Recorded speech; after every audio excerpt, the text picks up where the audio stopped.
Hello everyone, welcome to all of you. तो आज का टॉपिक है हमारा प्रोसेस ऑफ चार्जिंग। तो किसी भी बॉडी या मटेरियल को चार्ज करने के 3 प्रोसेस हम लोग पढ़ेंगे, जिसमें से फर्स्ट प्रोसेस है फ्रिक्शनल इलेक्ट्रिफिकेशन, सेकंड प्रोसेस है कंडक्शन और थर्ड प्रोसेस है इंडक्शन। तीनों प्रोसेस को स्टेप बाय स्टेप हम लोग देखते हैं, ठीक है। तो पहला प्रोसेस आता है फ्रिक्शनल इलेक्ट्रिफिकेशन। नाम से ही आप समझ सकते हो, इसमें फ्रिक्शन, किसी दो मटेरियल के बीच में फ्रिक्शन क्रिएट होगा। वो कैसे देखते हैं? जैसे हम पहले कोई मटेरियल ले लेते हैं, ठीक है। कोई ए मटेरियल है, कोई बी मटेरियल है। लेट मान लेते हैं स्फीयर ले लिए, सॉलिड स्फीयर जो कंडक्टिंग है, यानी किसी मेटल का है, ए और बी, ठीक है। अब करना कि ये दोनों को न्यूट्रल लेना है। स्टार्टिंग में चार्ज भी ले सकते हैं, लेकिन अगर हम चार्ज लेंगे तो वो प्रोसेस हमारा दूसरा हो जाएगा। तो स्टार्टिंग में ये दोनों मटेरियल को हमें न्यूट्रल लेना है। फिर क्या करना है, सेकेंड स्टेप में इन दोनों मटेरियल को आपस में रबिंग करना है, मतलब दोनों के बीच में फ्रिक्शन क्रिएट करना है, ठीक है। जब फ्रिक्शन क्रिएट करेंगे तो ऐसा होगा कि एक बॉडी निगेटिवली चार्ज हो जाएगा, एक बॉडी पॉजिटिवली चार्ज हो जाएगा। कोई भी ऐसा हो सकता है। वो इसलिए होगा ताकि एक का इलेक्ट्रॉन दूसरे में चला जाएगा या दूसरे का इलेक्ट्रॉन पहले में आ जाएगा, ठीक है। तो इलेक्ट्रॉन की वजह से ही जो चार्ज क्रिएट होता है। तो ये आखिर होगा क्यों? तो इसके पीछे का अगर हम लोग केमिस्ट्री देखें तो ऐसा होता है इसलिए है, जैसे ये मटेरियल ए है, ए के बीच में प्रोटॉन रहता है, ठीक है। तो उसका ऑर्बिट ये ले लेना है। जैसे ये ए मटेरियल है, इसका आउटर मोस्ट ऑर्बिट, लेट ये आउटर मोस्ट ऑर्बिट है ये मटेरियल का। सेम ऐसे ही ये बी मटेरियल है, बीच में प्रोटॉन है, ये ऑर्बिट है उसका, यहाँ पे इलेक्ट्रॉन मूव करता है। तब होता ये है, जैसे होता ये है कि जब इलेक्ट्रॉन मूव कर रहा है, आप ऑर्बिट में मूव कर रहा है, हर ऑर्बिट में इलेक्ट्रॉन मूव कर रहा है, इसमें भी, इसमें भी। तो इस दरमियान होता ये है कि जैसे हम ये दोनों के बीच में फ्रिक्शन क्रिएट करते हैं, तो ये आउटरमोस्ट ऑर्बिट का जो इलेक्ट्रॉन होता है, ये जब रबिंग के दौरान कभी होता है ये है कि इस मटेरियल का जो इलेक्ट्रॉन है वो यहाँ से मूव करते करते इसके ऑर्बिट में मूव करने लगता है।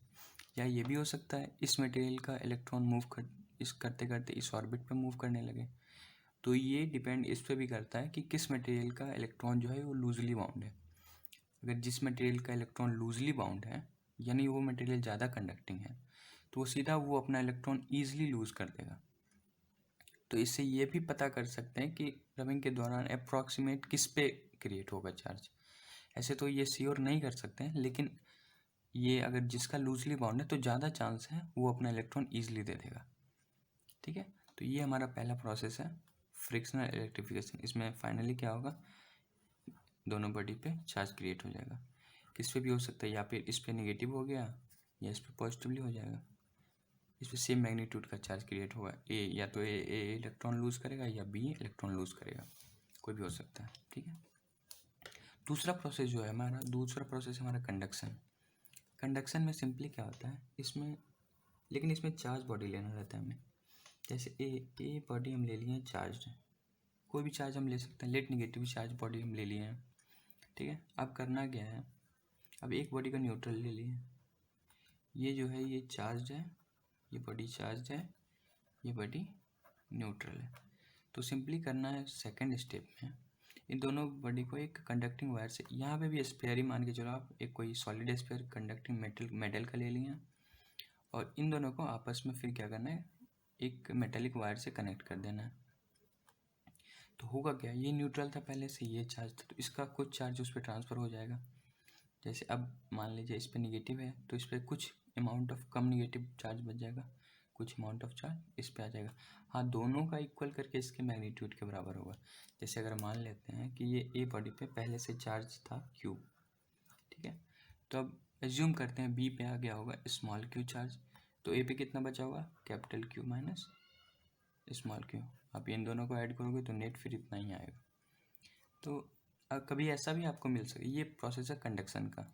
तो इसमें हम ये भी कर सकते हैं, अगर हमें निकालना है कि क्यू आखिर चार्ज कितना गया होगा, और ये क्यू माइनस क्यू है तो कितना इस पे चार्ज आया होगा, क्यू माइनस क्यू का वैल्यू, स्मॉल क्यू का वैल्यू निकाल सकते हैं। वो कैसे, अगर हमें इन दोनों बॉडी का रेडियस पता है, अगर ये स्फेरिकल बॉडी है, रेडियस पता है, रेडियस भी नहीं पता है तो हमें वॉल्यूम पता है, तो या तो रेडियस गिवन होना चाहिए या वॉल्यूम गिवन होना चाहिए, या डेंसिटी भी अगर गिवन है और मास हमें पता है तो हम वॉल्यूम निकाल सकते हैं, वॉल्यूम से हम वापस रेडियस निकाल सकते हैं।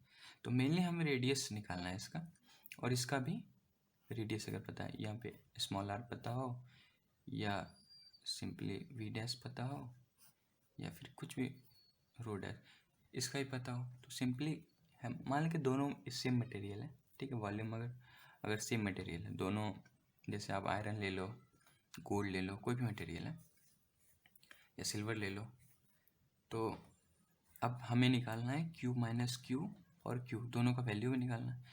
तो आप सीधा समझो ये चार्ज जो है वो डायरेक्टली प्रोपोर्शनल होगा यहाँ पे रेडियस का। ये क्यों होगा आप सोचो, ये इस कारण से हो सकता नहीं, इसी कारण से होगा कि जो निगेटिवली चार्ज क्रिएट है, तो सेम टाइप का चार्ज क्या चाहेगा कि हम मैक्सिमम सेपरेबल डिस्टेंस, जो सेम टाइप का चार्ज होता है, या दो, जैसे नेगेटिव चार्ज यहाँ पे है, नेगेटिव चार्ज यहाँ पे है, दोनों के बीच में रिपल्सन होगा, या पॉजिटिव है रिपल्सन होगा, तो दोनों चाहेगा कि मैक्सिमम सेपरेबल डिस्टेंस पे पहुँच जाए, जितना हम जा सकते हैं उतने दूरी पर चले जाएं। तो यहाँ पे नेगेटिव चार्ज, यहाँ नेगेटिव चार्ज है, यहाँ पे भी नेगेटिव चार्ज, यहाँ नेगेटिव चार्ज है। अगर ए का रेडियस ज़्यादा रहेगा और बी का रेडियस कम रहेगा तो नेगेटिव चार्ज क्या चाहेगा कि हम ए पे चले जाएँ, क्योंकि इसका डिस्टेंस जो है अपोजिट चार्ज से वो ज़्यादा रहेगा। तो जिसका वॉल्यूम ज़्यादा है, या फिर कह सकते हैं जिस स्फीयर का रेडियस ज़्यादा है, वहाँ पे नेगेटिवली चार्ज आपस में एक दूसरे से काफ़ी दूर दूर रहेगा, तो वो हमेशा चाहेगा कि जिसका रेडियस ज़्यादा है उस पे जाए। तो चार्ज जो डायरेक्टली प्रोपोर्शनल टू रेडियस, जिसका रेडियस ज़्यादा है उस पे चार्ज चला जाएगा, ठीक है। और तो इसका डायरेक्ट फॉर्मूला हम भी निकाल सकते हैं। सिंपल ये कर सकते हैं कि अब यहाँ से Q minus Q divided by small q, अब ऊपर वाले का रेडियस डिवाइडेड बाई नीचे वाले का रेट मान लेते हैं, इसका रेडियस r है, इसका रेडियस स्मॉल r है।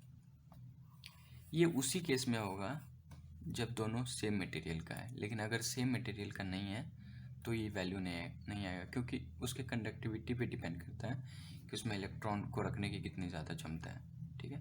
तो ये हमारा दूसरा प्रोसेस है। हमारा तीसरा प्रोसेस है इंडक्शन। तो इंडक्शन में सिंपली करना क्या होता है, जैसे कोई एक न्यूट्रल बॉडी हम ले लेते हैं, ठीक है। न्यूट्रल बॉडी कोई लेट ए मान लेते हैं, ये न्यूट्रल है, अभी इस पर कोई चार्ज नहीं है, यहाँ पे चार्ज नहीं लेना है, ये न्यूट्रल बॉडी है। अब इसे क्या करना है, कोई इंसुलेटर के थ्रू हम अर्थ ग्राउंड पे खड़े कर दिए हैं।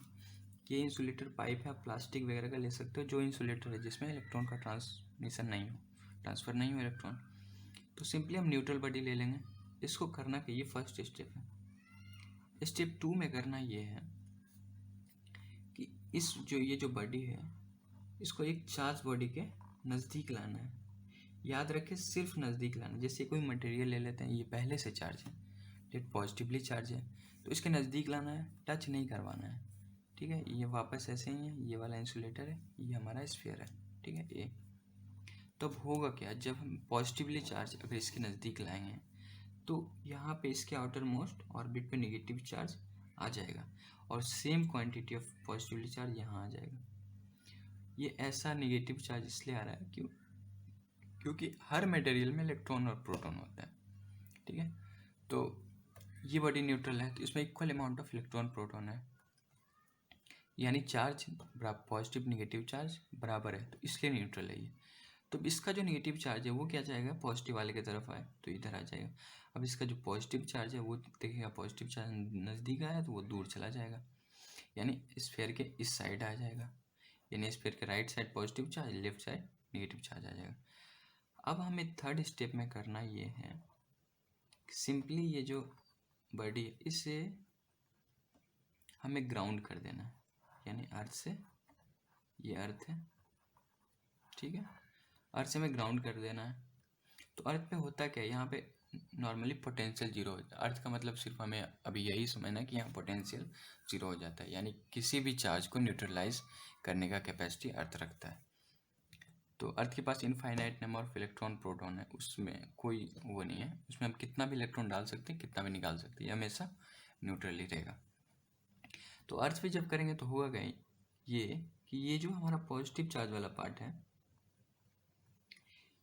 ये वाला पार्ट चाहेगा न्यूट्रलाइज होना, ये निगेटिव चार्ज वाला पार्ट नहीं चाहेगा। क्यों? क्योंकि ये पहले से ही एक बॉडी के कांटेक्ट में है, कांटेक्ट में नहीं है मतलब इसके चार्ज के अट्रैक्शन में है, तो ये नहीं हो पाएगा न्यूट्रलाइज, सिर्फ पॉजिटिव वाला न्यूट्रलाइज हो पाएगा। ठीक है, तो पॉजिटिव वाला न्यूट्रलाइज हुआ तो वो अर्थ से इलेक्ट्रॉन ले लेगा, तो यहाँ इलेक्ट्रॉन आ जाएगा, तो फिर से इलेक्ट्रॉन यहाँ पे जनरेट हो जाएगा इक्वल अमाउंट, तो ये वाला न्यूट्रलाइज हो जाएगा। अब हमें थर्ड स्टेप में ये करना है, first step, second step, third step में सिंपली ये करना है कि अब जो हमारा मटेरियल है, चार्ज मटेरियल जो हमने ले रखा था, उसे भी रिमूव कर देना है और अर्थ से भी कांटेक्ट हमारा हटा देना है। ये पहले से जो कांटेक्ट हमने बनाया था, अर्थ से भी कांटेक्ट हटा देना है, यानी कांटेक्ट हट गया ये। ठीक है, तो अब होगा ये जो निगेटिव चार्ज क्रिएट है पहले से, और ये मटेरियल को भी रिमूव कर देना है यहाँ से। ठीक है, तो ये निगेटिव चार्ज जो क्रिएट है वो इस बॉडी पे तो क्रिएट रह ही जाएगा, और इधर वाला न्यूट्रल हो गया, तो ऑल ओवर इस बॉडी पे निगेटिवली चार्ज क्रिएट हो गया है इस अमाउंट का जो इसके अट्रैक्शन में आया था। तो ये हमने फिर वापस रिमूव कर दिया, तो फिर फाइनली क्या होता है, इस बॉडी पे निगेटिवली चार्ज क्रिएट हो गया। सेम मेथड से हम पॉजिटिवली चार्ज भी क्रिएट कर सकते हैं। इसके कांटेक्ट में हम पॉजिटिव लाते हैं, फिर हमें यहाँ पे निगेटिव, यहाँ पे अगर इसके कांटेक्ट में ये निगेटिवली चार्ज लाते तो यहाँ पॉजिटिव क्रिएट हो जाता है, यहाँ निगेटिव क्रिएट हो जाता। फिर हम ग्राउंड करते तो ये अर्थ क्या करता है, न्यूट्रल कर देता है, तो सीधा यहाँ से निगेटिव इलेक्ट्रॉन नीचे चला जाता, ये वाला पोर्शन फिर से न्यूट्रल हो जाता, यहाँ पॉजिटिवली चार्ज जो क्रिएट है यहाँ पे पॉजिटिव हो जाता। तो इस प्रोसेस हम दोनों कर सकते हैं, निगेटिवली चार्ज भी क्रिएट कर सकते हैं, पॉजिटिवली चार्ज भी क्रिएट कर सकते हैं, सिर्फ एक चार्ज बॉडी के हेल्प से। ठीक है, तो ये हमारा 3 प्रोसेस है, प्रोसेस ऑफ चार्जिंग के, फ्रिक्शनल, इलेक्ट्रिफिकेशन, कंडक्शन और इंडक्शन। ठीक है, फिर